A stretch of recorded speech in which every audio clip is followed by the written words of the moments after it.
Oke guys, di video ini kita bakal bahas apa yang sebenarnya terjadi di pasar keuangan global pekan ini. Kenapa market geraknya nggak kompak, dan apa yang perlu kita antisipasi ke depan. Pekan ini, market dihadapkan sama banyak isu besar mulai dari ketegangan geopolitik dengan Iran, keputusan suku bunga The Fed, sampai isu pengangkatan ketua Fed yang baru. Semua faktor ini bikin market geraknya beda-beda, nggak satu arah. Kalau kita lihat secara umum, pasar modal menutup pekan ini dengan performa yang beragam. S&P 500 masih bisa tutup naik tipis sekitar 0,34%, yang artinya saham-saham besar secara umum masih relatif bertahan. Tapi Nasdaq justru turun 0,17%, dan Dow Jones turun lebih dalam sekitar 0,42%. Ini ngasih sinyal kalau investor mulai lebih selektif, terutama ke saham-saham growth dan sektor-sektor defensif. Yang menarik, imbal hasil obligasi AS tenor 10 tahun naik ke 4,24%, naik sekitar 0,05%. Ini penting banget karena kenaikan yield biasanya jadi tekanan buat saham dan emas.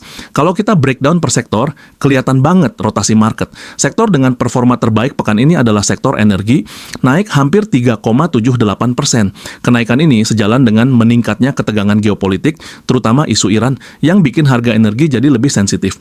Sebaliknya, sektor dengan performa terburuk adalah sektor kesehatan, turun sekitar 1,74%. Biasanya sektor ini defensif, tapi di kondisi yield naik, saham-saham defensif juga ikut tertekan. Di hari Rabu, The Fed resmi mengumumkan suku bunga tetap di level 3,75%, sesuai ekspektasi pasar. Keputusan ini nunjukin kalau The Fed masih pakai pendekatan wait and see. Inflasi memang udah mulai turun, tapi belum cukup stabil di sekitar target 2%. Pasar tenaga kerja juga masih relatif kuat, jadi The Fed nggak punya urgensi buat buru-buru nurunin suku bunga. Buat market, keputusan ini sebenarnya bukan kejutan besar.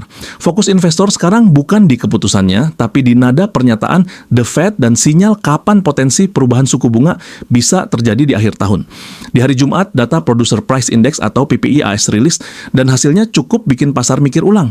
PPI tercatat naik 3,0% secara tahunan, lebih tinggi dari ekspektasi pasar di 2,7%, dan sama dengan bulan sebelumnya. Ini ngasih pesan penting, tekanan harga di sisi produsen masih kuat. Masalahnya, kalau biaya produksi terus tinggi, cepat atau lambat, biaya ini bakal diteruskan ke konsumen. Dari sudut pandang The Fed, data PPI yang lebih tinggi ini bikin ruang buat pelonggaran moneter jadi makin sempit. Jadi wajar kalau market mulai nurunin ekspektasi pemangkasan suku bunga yang agresif. Selanjutnya kita bahas Consumer Confidence.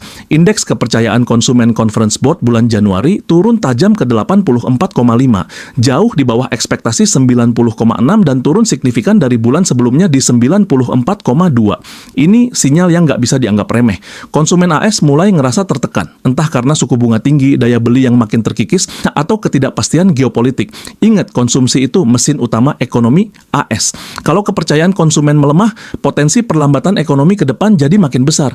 Tapi dari sisi The Fed, pelemahan permintaan ini justru bisa bantu nurunin tekanan inflasi dalam jangka menengah. Sekarang kita masuk ke event paling ditunggu minggu ini, Non-Farm Payrolls atau NFP. Perkiraan saat ini menunjukkan penambahan sekitar 67.000 pekerjaan, naik dari bulan sebelumnya yang cuma 50.000. Ini mencerminkan percepatan moderat, bukan lonjakan besar. Kalau data keluar sesuai ekspektasi, ini artinya pasar tenaga kerja masih stabil tapi nggak overheating.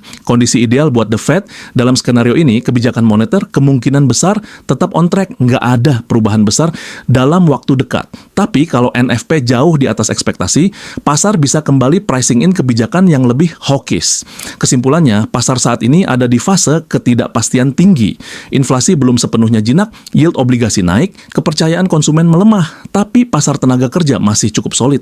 Buat trader dan investor, ini bukan fase buat overconfidence. Manajemen risiko jadi kunci dan penting banget buat ngikutin data-data makro ke depan. Kalau kamu trader emas, forex, atau indeks, minggu ini bakal sangat ditentukan oleh data NFP dan komentar lanjutan The Fed.